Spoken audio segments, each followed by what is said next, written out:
Bernie Sanders is not the only socialist elected to office in the United States. This week on the show, Seattle's Socialist City Councilwoman, Kshama Sawant, plus alternative energy expert Ioannis Margaris on going from theory to practice in left government in Greece. All that and a few words from me on Liberal Democrats, Rosa, Luxembourg, and lemonade. Welcome to the Laura Flanders show, where the people who say it can't be done take a back seat to the people who are doing it.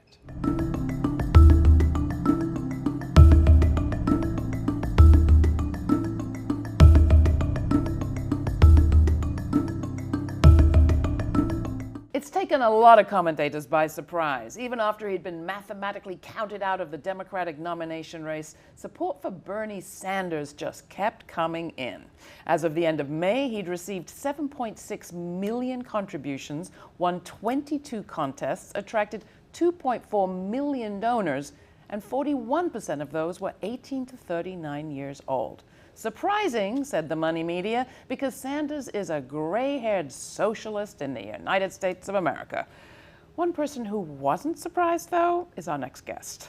Kshama Sawant is a teacher, activist, organizer, and a member of Socialist Alternative. She was a visible presence on the Occupy scene and an activist in her union, the American Federation of Teachers, Local 178.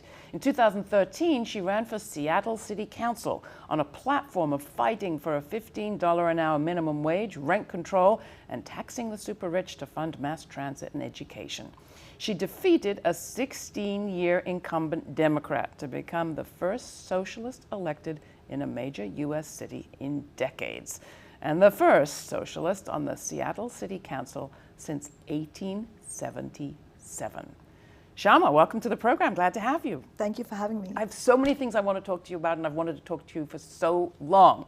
But let's start with Bernie Sanders. You weren't surprised, right? No, in fact, when we won our election campaign, first election campaign in 2013, it took the establishment by surprise. And certainly I won't make it sound like it was a walk in the park. It was a real struggle. We ran, as you know, as an open socialist, as a socialist alternative candidate in defiance of the Democratic Party establishment that controls the city of Seattle. There is no Republican establishment in Seattle to speak of. And so our battle was against the Democratic Party. And we were not surprised by the fact that we won, because the fact that we ran was to, the reason we ran was to demonstrate that there is an opening for independent left politics. And we also showed that the word socialism is not a barrier. Socialist is not a bad label to have. And Bernie has shown that that is true all across America. He has found a huge echo in the heartland of America, and this is the seat of global capitalism. How do you define socialism? I mean, what are they looking for, if not just the name? Right, I think the label is a secondary. What's the concept? What's the vision of society people are looking for? I would say I'm fighting for a society global society, which delivers a high standard of living to all human beings in an environmentally sustainable manner. I believe that this can be done given the technological advances and the food production and productivity in general that we have achieved as human society today. But it can't happen on the basis of capitalism, because the wealth, the vast amount of wealth that's generated under capitalism is in the hands of a very few elite at the top who have no incentive to organize that wealth in the service of human needs. And so I would say we need to move away from capitalism, and I would define that vision of society as socialism, and I would say the large majority of human beings would subscribe to that Is idea. it as simple as having government that puts society at the center as opposed to government that puts capital at the center? Well, I think that this idea that maybe we can have a little bit of attention to capital and then mostly to other needs does not work. I mean, there's no paradigm where capitalism and socialism can coexist, meaning in order to achieve the goals that you would consider as socialist goals, meaning ending poverty, ending malnutrition, having real high quality mass transit, moving away from fossil fuels, all of that, or none of that actually, is going to be possible on the basis of capitalism. So in order to achieve socialism, we'll have to really challenge the existence of capitalism itself. But haven't we seen countries like the Scandinavian countries move in that direction without declaring themselves socialist? Well, Scandinavian countries definitely have achieved a lot more than what we have seen in the United States. They've had a much bigger expanse of public education, public health care, as you said. And in fact, the reason they won that was because of courageous labor movements, just like in the US, but they went farther. I mean, they were able to get bigger gains.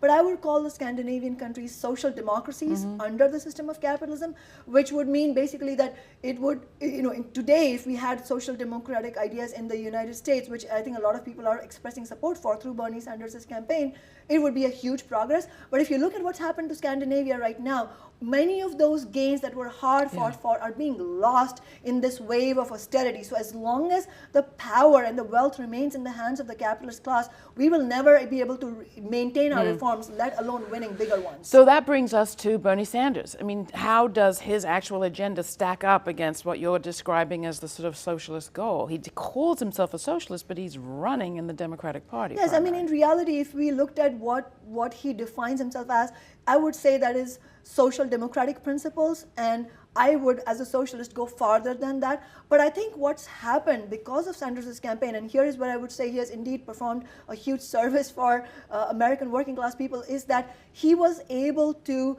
run as a socialist. He never disowned that label. Every time the media tried to needle him, he owned it, he embraced it, and that's important because it gave people, regardless of what he means by socialism, it gave people the courage to own that label for themselves. And we are in a new generation where there is no vilification of socialism in their minds because they're not part of the Cold War era. They're looking for an alternative to capitalism. So one last thing, you talked about capitalism can't coexist with socialism, but it also can't coexist really with imperialism. What about Bernie Sanders' foreign policy agenda? Not so different from Hillary's, really. Well, you're right. I mean, socialism cannot coexist with imperialism, and I would say imperialism, especially in the modern decades, has been used as a tool to further the forces of global capitalism. There is no question about that. And myself and Socialist Alternative, we've always been open about our differences with Sanders. We don't agree with his position on the Israel-Palestine issue. In fact, I think he has tied his hands in many ways by not being bold on that stand. Although he's been bolder than just about everybody else. Yes, that's absolutely important to recognize, Laura. I really appreciate that. And in fact, if you compare Hillary Clinton to Bernie Sanders, it's not like they're two sides of the same coin, but they're just slightly different. It's not like that. So Hillary Clinton is a foreign policy hawk. Bernie Sanders voted against the Iraq War, he voted against the Patriot Act, and he has been true to many of the ideals of the working class. And really, if we are to fight imperialism, then we need a movement towards socialism. Well, and that's exactly what you've called for. So you actually petitioned, the Socialist Alternative petitioned him to run outside of the context of the Democratic Party. What's happened to that? Well, before he launched his campaign, actually, I was personally and Socialist Alternative, we were collectively asking him to run as an independent. He did not. And I think what's happened so far has proven that despite the echo that he got, the Democratic Party establishment is absolutely determined to push him aside and install Hillary as their nominee. So we have launched this petition through movementforbernie.org, where we are urging people to urge Bernie. If you sign the petition, I urge you to sign it. We're to urge Bernie to run as an independent if he does not get the Democratic Party nomination. And what else might need to happen? I mean, you can't put all of your hopes on him. No, this is not about Bernie. You're exactly right, Laura. So actually, what we need is a real conversation among activists. We need a real conference, nationwide conference, to discuss the question of an independent party for the 99%. It is high time we had a party of our own. Wall Street has two of them. So if we had such a party, we would need to figure out what to actually do. I would probably vote for it, for sure, but I would be under no illusions that it would be incredibly difficult to govern in a different way. You're getting experience in Seattle, and I'm curious how you square the work that you're doing at the local level with this grand national vision of a real departure from capitalism. I'm assuming it doesn't feel like you're departing from capitalism in Seattle. Well, it's true that when we fought for 15, for example, and we won that historic victory, $15 an hour is a big step forward for those who are the workers who've been mired in poverty in Seattle. But of course, if you're fighting for a socialist agenda, it goes well beyond that. Absolutely, I absolutely agree. But I think the interesting phenomenon of building movements for socialism and fundamentally challenging capitalism is that people get empowered through the fight for reforms themselves, because the process of fighting itself, it shows you, first of all, what you're up against. You know, big business will fight tooth and nail against you, even against the most minor of reforms. And the reason they will do that, it's rational on their part to do that, because they know that if you, as working class movements, get empowered by winning $15 an hour, you're going to want to go forward and say, hey, we want to end the gender pay gap. We want to fight against police brutality. We want single-payer healthcare. But that's exactly the lesson we want our movements to learn, that being empowered by the experience of victories and by the experience of fighting against big business, developing the method of struggle itself is part of being a socialist. And that's a very important process. So I would say fighting for reforms and having a truly revolutionary agenda to move away from capitalism, they are interlinked and they're absolutely necessary. And it was some of the anti-police brutality folks, the Black Lives Matter folks, who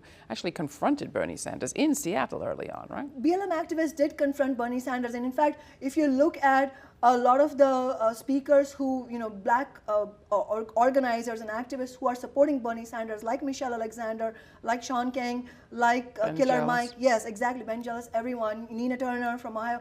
I think what they are saying is that the advancement of the Black liberation movement, the fact that black people have been in the eye of the storm in this this sort of backslide of living standards, they, and Michelle Alexander specifically, have correctly characterized this as a social control mechanism that is necessary for an overall exploitative system, that is capitalism. So there is no way we can fight for black rights without building larger movements along with them for working class rights, and vice versa. You know, one of the things that is driving a lot of people to embrace Hillary Clinton, after all, is fear of Donald Trump, and specifically fear of his kind of white supremacist, anti-immigration, both rhetoric and language, and what he's doing on his side to stir up his supporters. Oh, it's absolutely rational on our parts to be terrified of Trump's agenda. So how do you respond to people who say, well, for that reason, we shouldn't abandon the Democratic Party right now? Right. I mean, that's a very important question to be thinking about, and I think millions of people are trying to grapple with that. First of all, it's absolutely horrifying. It's stomach turning what Trump is, what Trump stands for. The unfortunate part is that the vast majority of people who are supporting Trump are not just absolutely rabid racists. I mean, there is a current of racism that is unfortunately being elevated because of his campaign's ascendancy. But in reality, the vast majority of support that Trump gets is among alienated people, people who are alienated because of corporate politics. They're angry at the corporate bailouts that happened, and working people were left behind and completely abandoned. And it's that anger against the corporate establishment that is driving support for him. So here's my question. I think that it would be circular logic to argue that if Trump is really ascending because of the anger against the corporate establishment, then how can we fight Trump by putting forward an alternative who is the epitome of the very establishment that is pushing people towards Trump? So, and Trump himself is not something that happened overnight. The Trump phenomenon is a result of a decades-long rightward shift by both the Republican and the Democratic parties. And that is why the only way we can really fight Trump and also fight against any kind of building of an ongoing basis for the right wing is to build a left-wing alternative to the corporate establishment. And that is why, because of those reasons, supporting Hillary Clinton is fundamentally antagonistic to really fighting against the right. And I would say this, for those who feel that, okay, this year let's not break from the Democratic Party. I agree with everything you say, but let's not do it this year. Here's my question. If defeating Trump was the priority for the Democratic Party establishment, why haven't they done everything in their power to put forward as their nominee the one candidate who, through polls, has been shown to be able to deliver a thumping defeat to Trump, which is Sanders? Every poll shows that Sanders can, decisively defeat Trump. In fact, a new poll came that shows that Trump is leading Clinton by 5 percentage points, and in fact, he is going to disingenuously and despicably run as if he's to the left of Clinton. And really, what we're seeing is the least popular presidential candidate, which is Trump, running against the second least popular presidential candidate in history, which is Hillary Clinton. What you're suggesting is that there is a way to go from here to build something better. I guess I'm scared that there's likely to be a huge disappointment for the people that have come into this race on the Bernie Sanders side, because at the end of the day, they'll be shuttled into the same old politics. You're absolutely right. I mean, I feel the same fear that unless we provide a different avenue for the political energy, especially of the younger generation, there will be a wave of demoralization. If Bernie Sanders simply turns around and says, you know, you all supported me because you hate the corporate establishment, now I'm going to tell you to support that very corporate establishment. I mean, it doesn't make sense for him to have endorsed Hillary in a few months' time. But so far, all indications are that he may not go the movement for Bernie path. You know, we are urging through movement for Bernie that he should run as an independent. And I'll say this, I mean, I don't know that this is going to happen. I don't think it's likely, but you never know. Events are shifting. But I would say this, if Sanders was to run as you know, as a presidential candidate with Stein on the Green Party ticket, with Jill Stein, who has launched her independent campaign with an excellent program, I might say. You know, her program is more to the left than Bernie Sanders' program.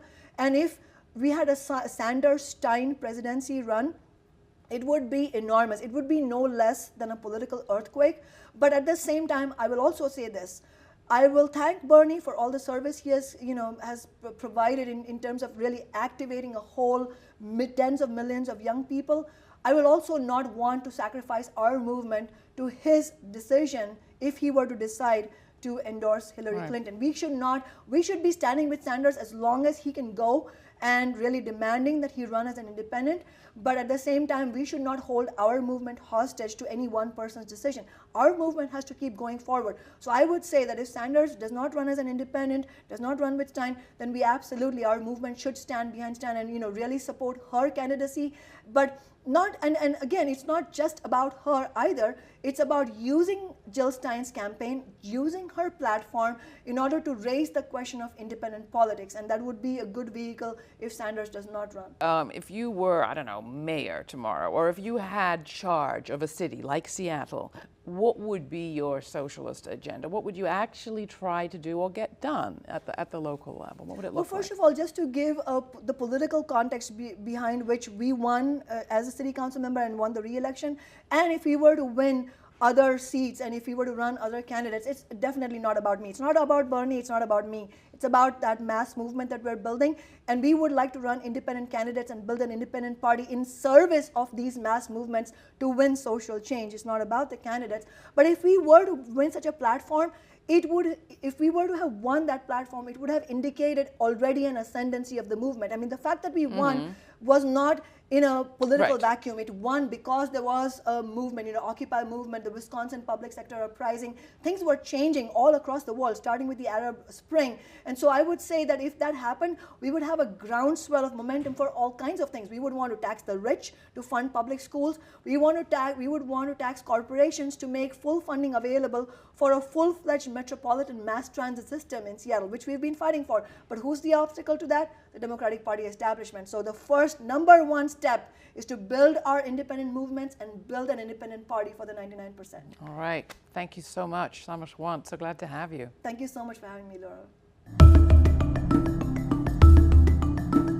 So how easy is it to go from theory to practice in government? Not so long ago, I had a chance to talk to alternative energy expert Ioannis Margaris, who ended up in charge of the energy sector in the Syriza government in Greece. When describing the Greek crisis, even before getting elected in January 2015, we've been trying to emphasize that this is a dual crisis. The European Union hasn't found a way of getting out of the crisis in a social and democratic and just way. There are millions of unemployed people in Europe. Wages are getting low, pensions are getting low, investments are not really rolling.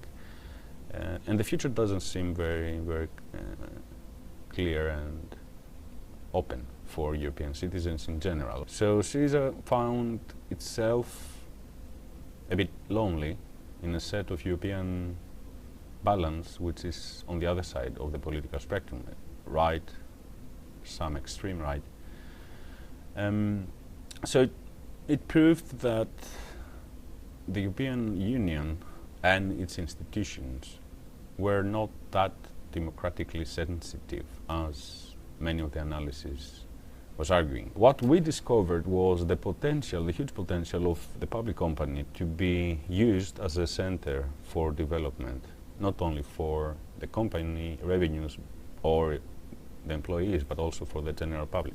So that's where we're giving most of our efforts, to find ways of working with the employees in the company that were not used to such a process, and to find other actors in the Greek economy and society and develop common projects to expand technological know-how, to expand knowledge within the market and the society regarding, for example, electricity grid, and be able to create an ecosystem of universities, research centers, individual researchers. You need to build new institutions of planning.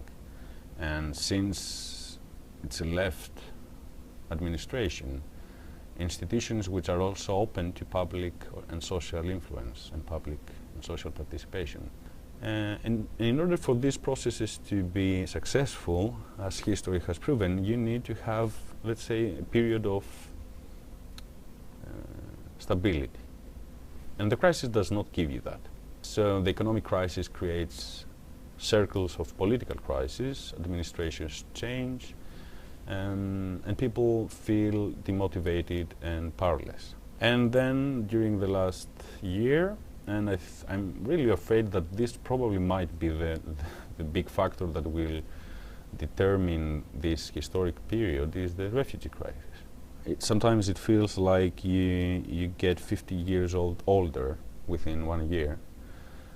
You can feel the exhaustion, and so you really need to try not to lose the greater vision, the greater joy of being among people and caring about people, and being loved and love social processes.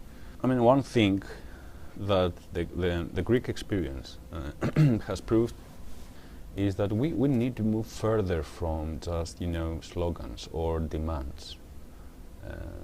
There's no one out there ready to give us what we think we deserve. We need to build it, get it, design it, implement it. Our generation in Europe is not given another choice. As some of you may remember, I've been hosting an ongoing series with economist Rick Wolff and journalist Chris Hedges, looking at the left's classic texts in the contemporary context. Well, the text this year was Rosa Luxemburg's Reform or Revolution. Now, I know that prodding people to pick up old texts has its challenges. Luxemburg didn't tweet or Snapchat or podcast. She wrote in German, most famously in response to a series of articles with titles like this one: Die Voraussetzungen des Sozialismus und die Aufgaben der Sozialdemokratie, the 1899 edition. But don't let that put you off. Luxembourg was a phenomenon. A woman, a Jew, an immigrant, a person living with a disability, very young, in her 20s when she wrote her most important work. She faced prejudices galore and still rose to become one of the outstanding revolutionary figures of the pre-World War I generation.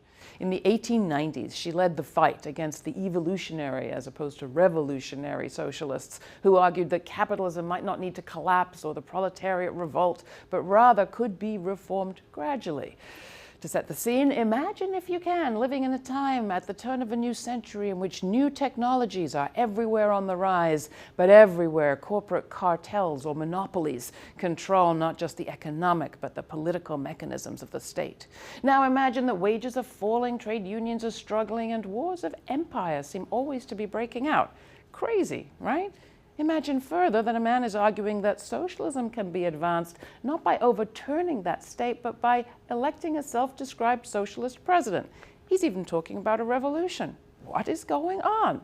Now, I don't know where your mind could possibly have wandered off to, but that situation is more or less the one that Rosa Luxemburg found herself in the 1890s. No nibbling reformer, she. Luxemburg accused the evolutionists of, quote, proposing to change the sea of capitalist bitterness into a sea of socialist sweetness by progressively pouring into it bottles of social reformist lemonade. Reform or revolution? Still think it's an outmoded text? Take another look. And then, how about sending some support to the media that even tolerates, even encourages thinking about this sort of stuff? Not in German, but in English.